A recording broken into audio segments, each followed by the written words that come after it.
ദൈവ തിരുനാമം മഹത്വപ്പെടട്ടെ.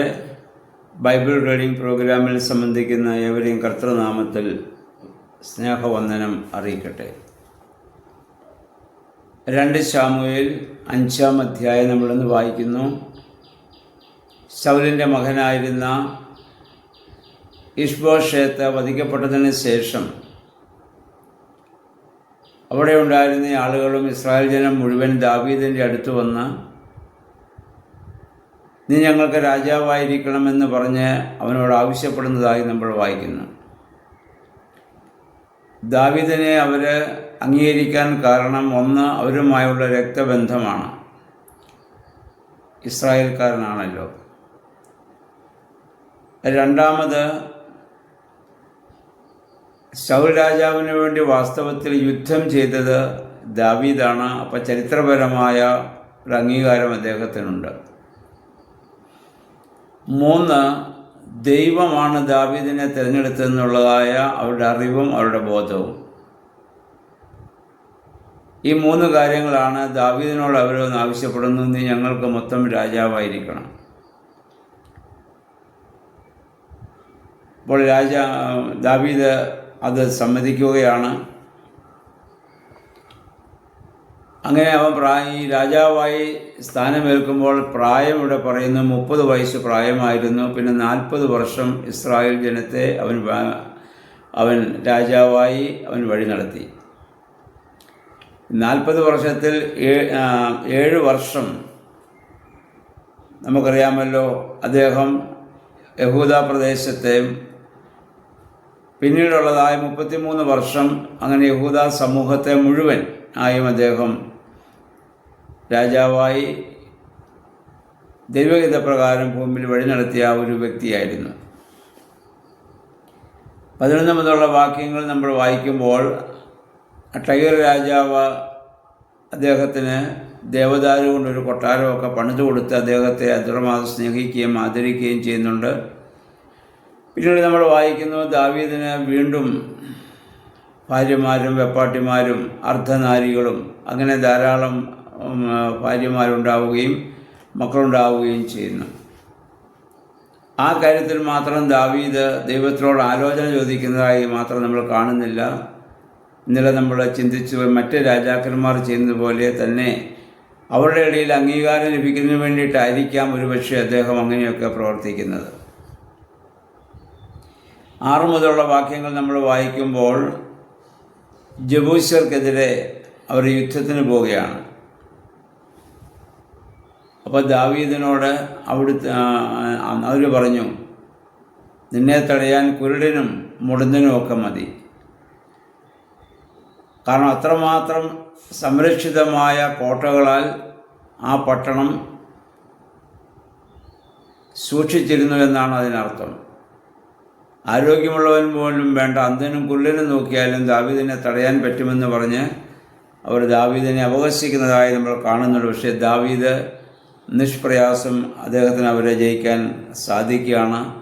നീർപ്പാത്തി എന്നൊരു വാക്കുകൂടെ ഉണ്ട്, അതിലൂടെ ചെന്ന് എന്ന് പറഞ്ഞാൽ ഈ കോട്ടയ്ക്കുള്ളിലെ മലിനജലം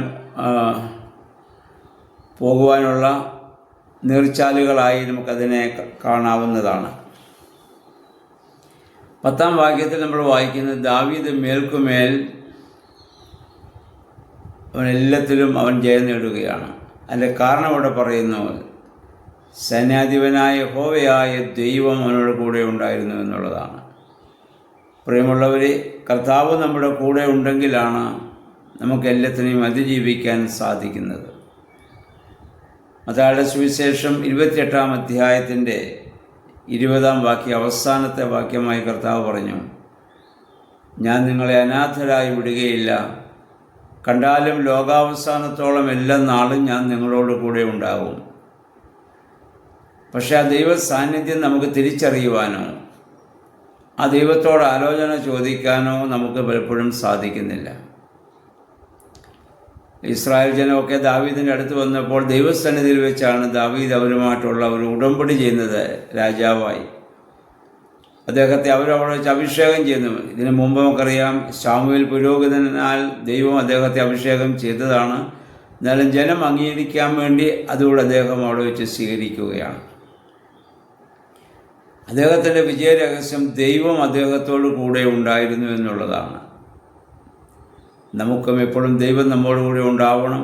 പ്രാർത്ഥനയും ധ്യാനവും വചന അല്ലെങ്കിൽ വേദവചന വായനയും എല്ലാം അതിന് നമ്മെ സഹായിക്കണം.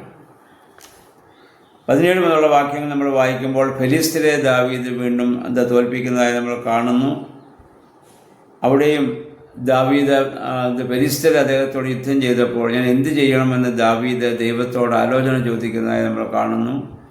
ദാവീദിൻ്റെ ജീവിതത്തിലെ ഏറ്റവും വലിയ ഒരു വിജയം ദൈവത്തോട് എല്ലാ കാര്യങ്ങളിലും ആലോചന ചോദിക്കുന്നു എന്നുള്ളതാണ്. 23 വാക്യങ്ങൾ അന്ന് അപ്പോൾ ദാവീദ് പറയുന്നൊരു വാക്യമുണ്ട്. 20-ാം വാക്യം, ആ ഫെലിസ്ത്യരെ ജയിച്ചു കഴിഞ്ഞപ്പോൾ ദൈവം വെള്ളച്ചാട്ടം പോലെ അവരെ എൻ്റെ മുന്നിൽ ചിതറിച്ച് കളഞ്ഞു. നമുക്കറിയാം, വെള്ളം ഉയർന്ന സ്ഥലത്ത് നിന്ന് താഴ്ന്ന സ്ഥലത്തേക്ക് വീഴുമ്പോൾ അത് ചിതറിയാണ് പലപ്പോഴും വെള്ളം വീഴുക. അതുപോലെ അവരെ ചിതറിച്ച് ദൈവം എൻ്റെ കയ്യിൽ തന്നു എന്നാണ് പറഞ്ഞതിൻ്റെ അർത്ഥം. 23 വാക്യങ്ങൾ വായിക്കുമ്പോൾ വീണ്ടും ഫെലിസ്ത്യർ അദ്ദേഹത്തെ ആക്രമണത്തിനായിട്ട് വരുമ്പോൾ കർത്താവ് ദാവീദിന് ഒരു യുദ്ധതന്ത്രം പറഞ്ഞു കൊടുക്കുന്നു. മുന്നിലൂടെ അവരെ ആക്രമിക്കാതെ പിന്നിലൂടെ ചെന്ന് അവരെ ആക്രമിക്കുക. ദൈവത്തോട് ചേർന്ന് നിൽക്കുന്നവരെ, ദൈവത്തോട് ആലോചന ചോദിക്കുന്നവർക്ക് പിശാചിനെ അല്ലെങ്കിൽ പാപത്തെ എങ്ങനെ എതിർക്കണം, എങ്ങനെ തോൽപ്പിക്കണമെന്ന് കർത്താവ് നമുക്ക് ആലോചന പറഞ്ഞു തരും. ആ ദൈവസന്നിധിയിൽ നമ്മെ തന്നെ പൂർണ്ണമായി സമർപ്പിച്ചുകൊണ്ട്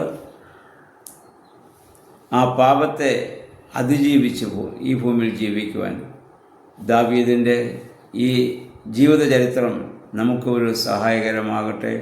ദൈവമേ, പരിശുദ്ധാത്മാവേ, അപ്രകാരമുള്ള ഒരു അനുഗ്രഹീത ജീവിതം നയിക്കുവാൻ ഞങ്ങളെ ശക്തീകരിക്കണമെന്ന് നിങ്ങൾക്ക് പ്രാർത്ഥിക്കാം. ദൈവം അതിന് നമ്മെ സഹായിക്കുമാറാകട്ടെ.